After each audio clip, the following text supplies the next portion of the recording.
I have three main take-home points from today's talk, and I'm just going to tell you up front.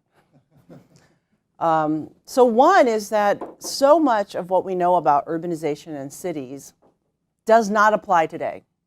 That's pretty easy to remember. So we need, the last talk ended with Steve's question of where's like the new frontier? And I'm here to say that there's a huge new frontier for all of you working in other non-urban systems to connect to urban systems. Because so much of what we know, so many of the theories and the paradigms and the frameworks that we use are based on urban processes that happened several centuries ago in a very different context. They don't apply today. So that's easy to remember.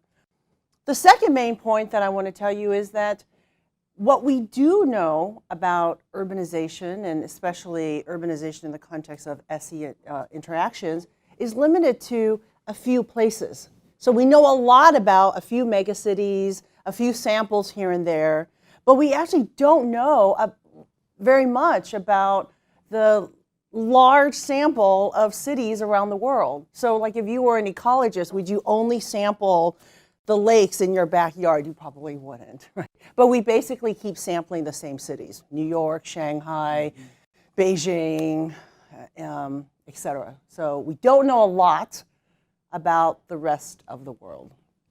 That's my second take-home point. And then my third take-home point is that urbanization is a multi-dimensional process.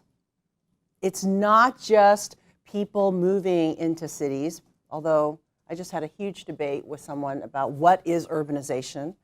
And he was making the argument that urbanization, the classic definition is the increase in the percentage of a nation's population that lives in urban areas. So it's strictly defined as this demographic process.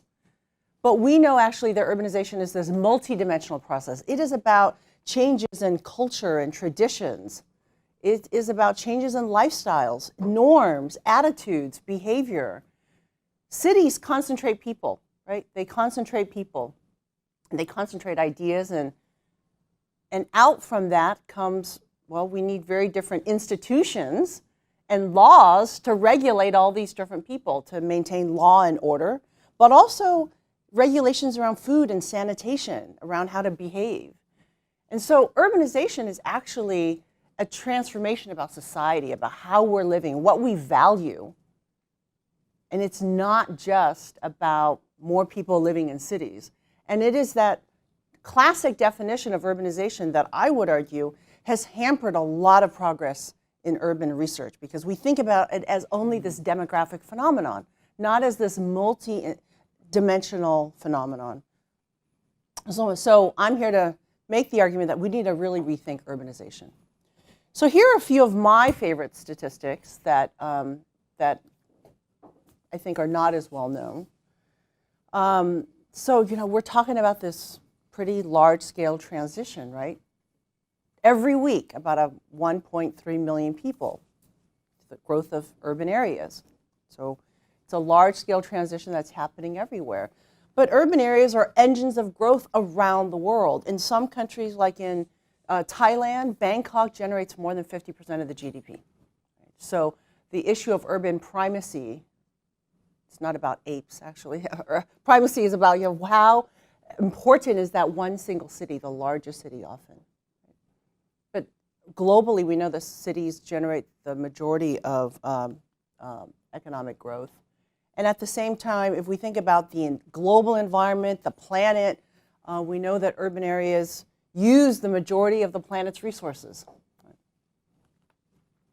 So I think there are two big questions that, despite centuries of research on cities and urban economics and urban geography, urban sociology, we don't understand these two very basic questions. What drives urbanization? And this requires us to think, how do we define urbanization? If we think about it only as this demographic transition, then we're looking for certain types of answers. But if we think about urbanization as this multidimensional process of institutions, of policies, of lifestyles, economy, social interactions become very different, then the drivers become very different, and where we look for solutions become very different. And then the question of how does urbanization affect the environment? Decades of research in this sphere has focused on the co-location of cities and their immediate environment. So, in fact, when I was hired by Yale, my original title was a professor of the urban environment. And I said, well, I'm not studying the urban environment. I'm actually thinking about the global environment. And yet, there's lots of literature that talks about the local urban environment. And so that ends up being literature and articles on sewage and local pollution, air quality, indoor air quality. And the framing is very important because framing leads to funding. And funding, I think, sometimes leads to solutions, or lack of funding, I think, also leads to lack of really innovative, holistic solutions. But so much of our framing has been very small scale. Anybody recognize anybody here? Anybody in this room? Okay, so one person, so a few people. Okay, well, this is good. Not everyone knows everybody. But I'm not going to go through all of these folks, but these are kind of canons in urban studies, or folks who've written canons in urban studies, right? So whether it's in urban economics or geography or sociology, you can turn to the literature and read about these big ideas around how cities grow, what makes life in cities different and viable and attractive. For every single one of these scholars, this is the dominant conceptualization of the city that they're talking about. It may not have a wall, but it is this distinct place that's different from what everyone else studies. So there's urban and there's everything else that's non-urban. And this is part of the challenge in the dominant literature, is that we think about cities as these places, as these confined locations. If you look at these different literatures, whether it's from economics or engineering or ecology, you'll get very different ideas about the role of urbanization in planetary scale sustainability. I don't mean local sustainability, I mean like planetary scale. On the one hand, there's a rich literature largely from economics. Let me start with the bad things. From ecology, actually, and environmental sciences that really focus on more the pollution and the crisis aspect of urbanization. Right? So a lot of research on the land components of urbanization and how land affects local biogeochemistry and hydrology, surface energy balance and albedo and biodiversity and habitats and fragmentation of landscape. Lots of literature in that sphere. And if you read that literature, you think urbanization, this transition of 1.5 or 1.3 million people moving into urban areas is going to be a crisis and a disaster for the planet and humanity. So you read this other literature, and this is from economics primarily, but also some from geography and sociology, and you get a very different framing. So we see that cities are sites of innovation. Lots of literature in economics about how you need the clustering and concentration of ideas for people to come up with. I mean, look at us. We're like tightly packed in this room. Density is good for some things, but apparently not others. So cities offer much more efficient delivery of sanitation, of health, certainly clean water. Lots of research that shows that cities are engines of economic growth. I already showed some global statistics earlier. Some countries like China now have a very explicit policy to try to move 300 million people into cities over the next 20 years because the central government thinks that by moving people into cities, by building cities, it's going to lift the entire country out of poverty. So there are a lot of different ideas about whether urbanization is a crisis or whether it's an opportunity, and there's no clear answer because it really depends on the literature that you decide to read. I want to just make the argument that Because of these 5 different things, the scale of urbanization, the rate, the location, form, and as well as changes in urban life, these 5 changes signal really a big change from urban processes in the past. And I just want to highlight a couple of these. And one is the issue of scale. So if we look at cities like Beijing or Shanghai, these are cities that are very large, so like mega cities of 21 and 25 million people. So these are cities of a size that we actually have not seen before. And managing these cities creates very new challenges that historically we haven't had to deal with. Australia has only 23 million people. So how do we design governance systems and institutions, and maybe Oren has some answers for us, to govern people in such compact areas? What are the legal structures that need to be in place? How do we rethink issues around safety and law and order? So the scale, the absolute size of these cities are very different now. The rate of change is very different. So it used to be that it took 20 plus years for the global urban population to increase by 1 billion. But now our urban population globally is increasing by 1 billion about every 13 years. Now that's going to plateau, right? The most recent UN estimate suggests that by 2050, the urban population will reach about 6.5 billion out of about 9.5 billion people. So that's about 65-ish% of humanity will live in these urban places. But the rate of change is increasing, and there's lots of literature from folks like Jeff West and Luis Benacourt that's showing that the pace of life in cities is actually faster as cities get bigger.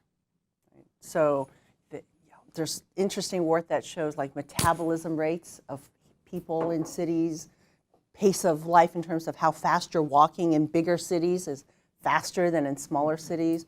So pace, the rate of change is increasing and becoming quicker. There's a big change in location of urbanization. It used to be, 100 years ago, that urbanization was strongly coupled with development, economic development. And we only saw large cities, with a few exceptions in Asia. We only really saw large cities where there was strong economic development. And so you had large cities in Europe, a few in North America. But now if we look into the future, we'll see that the very largest cities are going to be in emerging economies, developing countries, and the global south. And it's also in these places where the rule of law is weaker, where we have fewer institutions and governance to deal with urban planning, zoning, issues of law and order. So there's a huge change in the geographic location of urbanization going forward in this century. And if we put it in the context of, again, policies and rule of law, we're talking about very different types of cities. If I had $1 every time a journalist called me up and said, tell me the 10 most sustainable cities in the world, give me a list. If you look at those lists, almost always they include cities like Copenhagen, Stockholm. Sometimes there might be Tokyo, but it's New York. I mean, it's global north cities. I lived in Copenhagen for a sabbatical. I loved it. It's a beautiful city. But I'm going to tell you that Addis Ababa is not going to become like Copenhagen, okay? That's not going to happen. Mumbai is not going to be like Copenhagen. I mean, these are very different contexts, and we need to think about what sustainable urbanization means in these very different contexts. And that's why the change in geographic location is really important if we think about what's happening in the 21st century. There's a huge change in urban function, too. This is a different way to think about the third statistic that I showed, that basically urban areas are engines of global economic growth.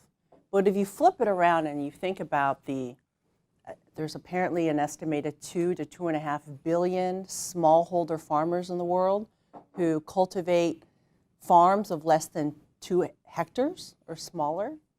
Supposedly, so I say supposedly because these estimates are really large ranging, estimates of how much food they produce globally varies from 40% to 70% of the world's food supply.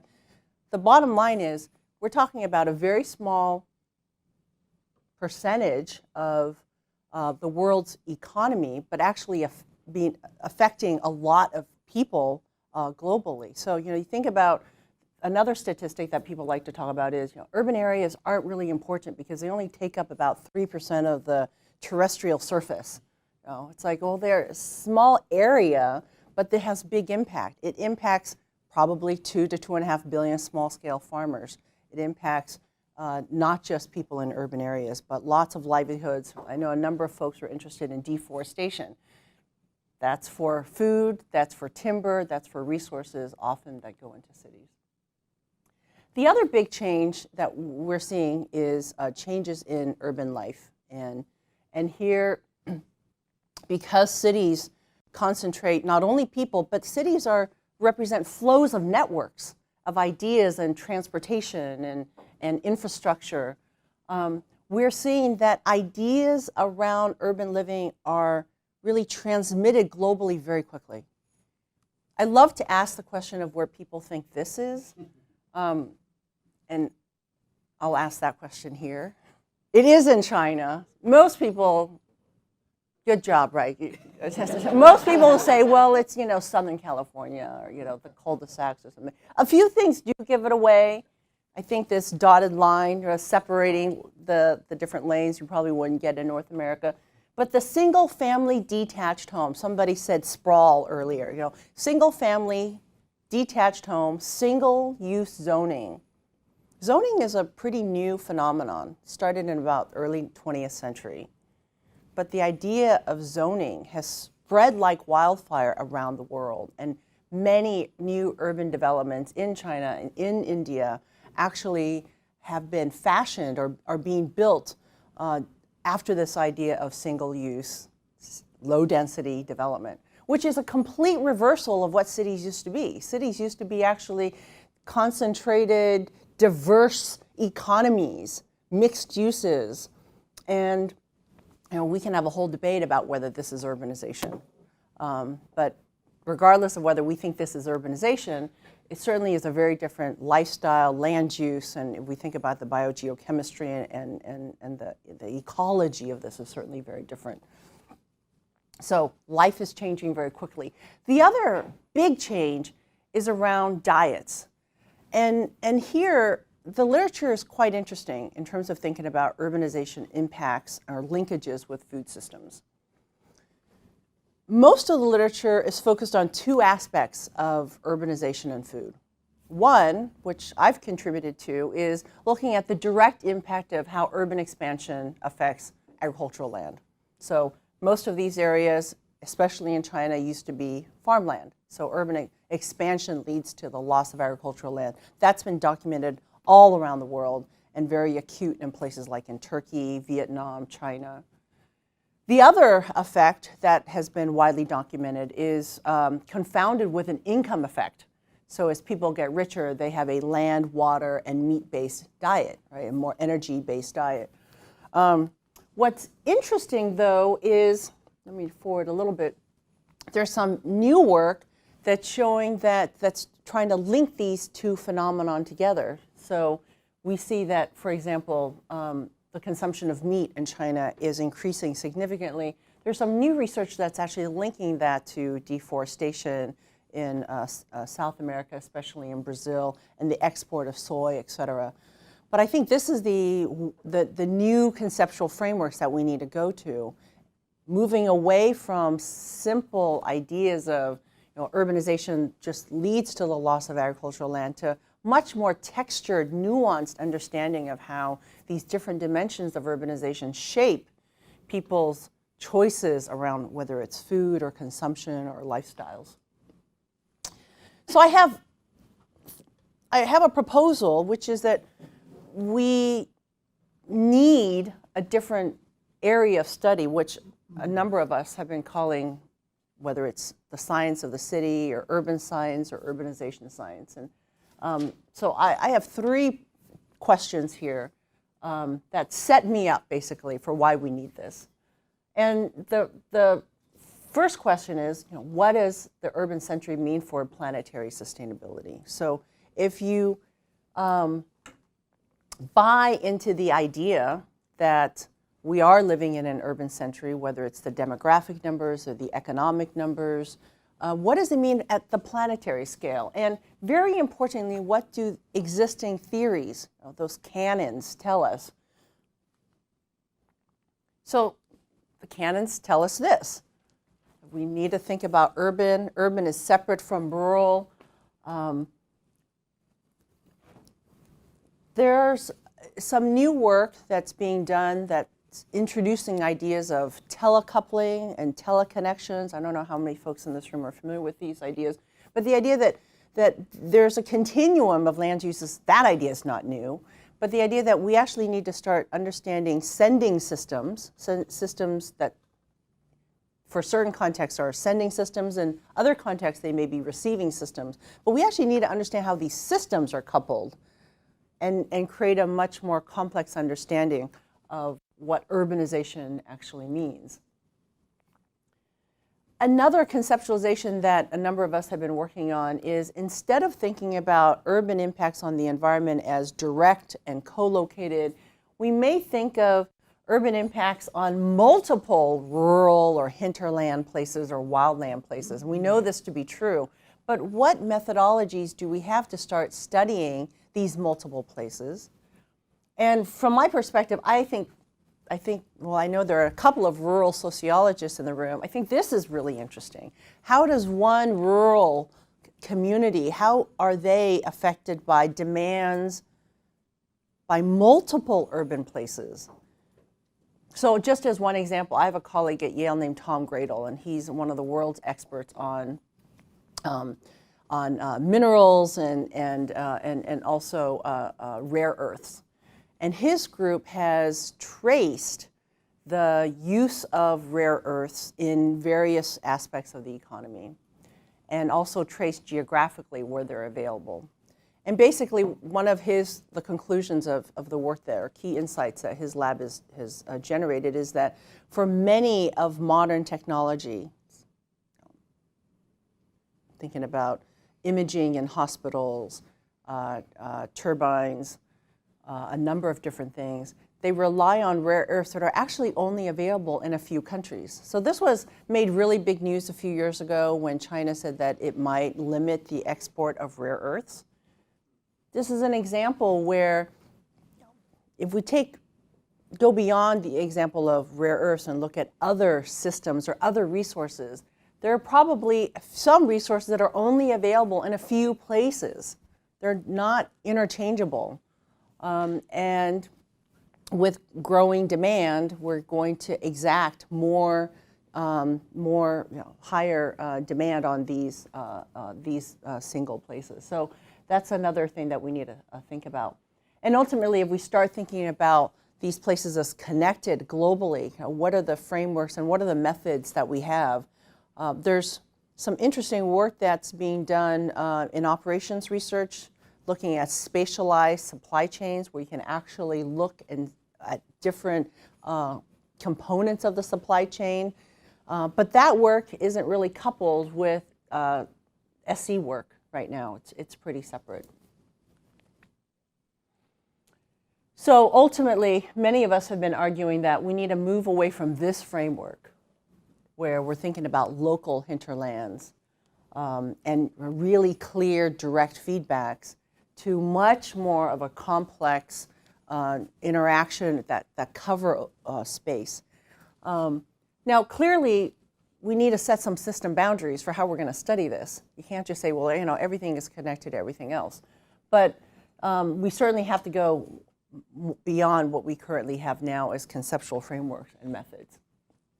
So I would argue, and I'm not the only one saying this, that we actually need a lot of new paradigms to conceptualize and characterize these drivers. in far away or quote far away places? How do we conceptualize these sending places or sending systems versus receiving systems? How do we start accounting for the temporality of their impacts or their linkages when they're not co-located? When things are co-located, it's really easy, right? I build a city, I lose the ag land. But if we start thinking about diets and all the different supply chains that are associated with diets, refrigeration, cold storage, packaging, urbanization leads to the demand for more convenient things, more convenient foods, more convenient, more convenience in many different systems. So, second question that I have is, are we actually in a currently different era of urbanization from the past? And I hope one of the things that I've shown you with the examples is that we are in a different era. And if that's the case, do these theories apply? And how do they apply? How can we learn from them? I have a few examples of some agents of change that are not included in current theories about drivers of urbanization. So classic theory of urbanization is that people move into cities because of pull factors, because of jobs and opportunities, or they're pushed off the farm because of a number of different farm issues that, whether it's low productivity, low yields, whatever it may be. But people are either pushed off the farm or they're pulled into the city. But the idea is that it's very co-located. This is based on work that, about 15 years of work in China and India and Vietnam, where repeatedly in field interviews and also meeting with policymakers, it became very clear that there were other agents that weren't being captured in theories, like international real estate companies. CB Richard Ellis is one of the world's largest real estate companies, and in 2009 they had $97 billion worth of real estate transactions. That's about the size of the GDP of Puerto Rico. Okay, I know Puerto Rico is a small country, but still, it's large. That's just one real estate company. These transactions are not only sell and lease, there are a number of different real estate transactions, but there are also a number of different international real estate companies. We did a study in China and also in India working with Jones Lang LaSalle because we wanted to understand, how do companies like Microsoft, how do they acquire land? How do they decide where to develop? And how does the movement of one company like Microsoft lead to a domino effect in urban development? Well, it turns out that Microsoft works a lot with Jones Lang LaSalle. Jones Lang LaSalle goes to these different countries. They go to different, they have offices worldwide, and they negotiate with local farmers, or they negotiate with local policymakers. The point here is that there are these other agents, real estate companies, as well as international development firms. So nobody here, I saw in the bio, nobody here is from a design background that I could see, design or planning background. But these folks, Jurong International, Jurong basically designed Singapore. So if you've been to Singapore, you like what you see, you can hire Jurong. They have been exporting the Singapore model of urban development worldwide. Skidmore, Owings & Merrill, one of the largest design firms, they are having big impacts in small places. And what I mean by that is they may design only one building, but it's often an iconic building. It's often some aspirational building that a city mayor, or maybe it's even a regional minister, is really interested in showcasing that this is a city or an area that's moved into an era of modernity. So having a star architect, I don't know if you know that expression, but star architect come in and design an iconic airport or building or park leads to, they hope, other investments into an area, has quite a domino effect. So there are a number of actors that are not just the migrant workers moving into cities, and these have a very big impact on 21st century urbanization. Okay, here's another quiz. Where is this? Southern California. Southern California. Try Bangalore, India. Okay. So this is a development right outside of Bangalore. We did a project trying to understand, what drives urban development in India? Why does Microsoft go to India? Where do the workers live? Upper level management lives in places like these. Primarily, they're non-resident Indians. So these are ethnically Indian folks who have moved back to India. They've been lured by Microsoft and Oracle. And this is one of my favorite quotes from that project where we interviewed a lot of different companies to understand, what is your global corporate strategy? How do you access land? Are you doing these studies? Like, how do you, I'm thinking Von Thunen, like, is it land price? How do you decide to go? And this CEO says, oh, it's the lemming effect. When we see the big guys go in there, we just go wherever they're going to go. So this company actually was in the process of packing up their offices in Bangalore and moving to Hyderabad and Pune, because that's where the big guys were going, the big companies were going. And this was a firm of about 100 employees. So they weren't going to hire Arthur Andersen or McKinsey to do the work, but they figured if Oracle and Microsoft is going. But one thing that comes up a lot in the countries where I'm working is policymakers have a desire to be the next Silicon Valley, or sometimes, believe it or not, they actually want to be the next Detroit. And so this, yes, that's right. But this literally came out of a policymaker, a very high-level minister said, our vision is for this to be Detroit. So they've invested a lot of money to bring BMW, Ford. This is right outside of Chennai. There's an entire, it's a little Detroit now. But the idea is that in the 21st century, cities are being affected by, or the growth of cities are being affected by international real estate companies. They're being affected by international design firms. The idea of policymakers wanting their city to be the next bit, the next Detroit or Silicon Valley. Lots of developments in India and China and also in Africa that have names of former imperialists, or this is my personal favorite. Cape Cod is also in Bangalore. But in China, they've actually designed a number of developments that are named after, like, Kensington and Hampstead, et cetera. But this idea of importing certain lifestyles from elsewhere, the idea of being able to transport modernity, is at a different scale. So in the 20th century, this happened as well. One of my colleagues at Stanford, my former colleagues at Stanford, Margaret O'Mara, is an urban historian. She and I used to have really long debates about whether this phenomenon is new, because she would say, if you looked at America and the development of urban America, this happened. We have a lot of developments in this country. I live in New Haven, which is a throwback to the British Empire, the names of places and ideas of places. I would argue, yes, we had that before, but now it's at a very different scale, and the rapidity of change is very different today.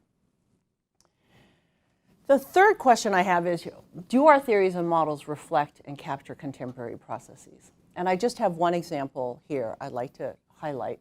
I think there's one person in here who has a background in epidemiology. Yeah, I put this in here for you. So if we think about the process of urbanization, the physical process of urbanization, there are actually lots of links with infectious diseases, because a lot of this ends up being around fragmentation, around exposure to different habitats, interaction between humans and non-human species. This is a modification of some work done by Eric Lambon, where I looked at the land cover links with disease, and I thought, there's a lot of this actually have a very clear urban component to them. And yet, if you look at the urban and disease literature, a lot of that is also very simplistic. doesn't really capture many of these nuances. I will say, though, that we're now at a time, this is an exciting time to study urbanization because there are a lot of different discussions at national and international levels that's bringing urbanization into the fore. And I want to just highlight two that I've been part of. One is the new Sustainable Development Goals that was passed by UN member states last fall. The back page story, behind the scenes story, is that there was about a 2-year urban campaign to try to get member states to vote yes on a standalone urban sustainable development goal. And a lot of the reticence of the member states was that, you know, urban is so local. It's so not national, right? And the idea that a sustainable development goal, especially something that was passed by the UN, would be under the, you know, something that would be of national importance. So the fact that Goal 11 got passed is, I'd say, a big milestone in terms of bringing urbanization into an international discussion. We're now at a new phase where there's a need for research to identify and develop indicators and metrics for what this SDG would look like. How would we measure it? How do we know we're making progress? And one of the things that I keep arguing for is that we need to move away from thinking about urban sustainability as a local issue, because you cannot make Copenhagen sustainable without having, you know, thinking about all the linkages to other places. The other big change in discourse and framing is around climate change. For years, the IPCC reports did not include a standalone chapter on cities. And the idea was that cities are not that important because they only take up 3% of the Earth's surface. And many of the IPCC chapters or the IPCC reports were organized around sectors: buildings, transport, land use, energy. And the idea was that cities would be examined through the lens of those other chapters. I was thrilled when, I guess it's like 6 years ago, when the IPCC plenary did pass a new chapter on urban mitigation. And little did I know I would spend 4 years of my life trying to do this. But what was really interesting for me in these national and international discussions was the framing was urbanization is not that different from just aggregation of people. So what is different about urban as opposed to just national statistics on population? So this is one of our conceptual diagrams from an early IPCC meeting, author meeting, where we said, you know, where are the linkages between urban and emissions and energy use? And one of the things that we found was that there's a lot of research on these individual sectors, these different components. So we understand how buildings consume energy to build them, to construct them, and to operate them. We know a lot about transport energy and emissions. We know a lot about infrastructure. But it's this stuff in the middle, the linkages, that we know very, very little about. And moreover, the thing that really characterizes cities is not only the concentration of people, it's the spatial configuration of people.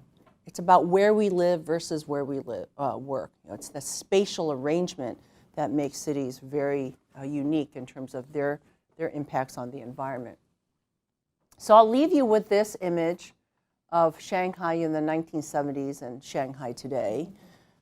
These are, you know, really large-scale changes, and Maurice Strong had a prescient statement in 1992 that, you know, if we think about planetary level sustainability, we're going to have to really think about what happens in these cities and urbanization. And so with that, I'll open up for questions. Thank you.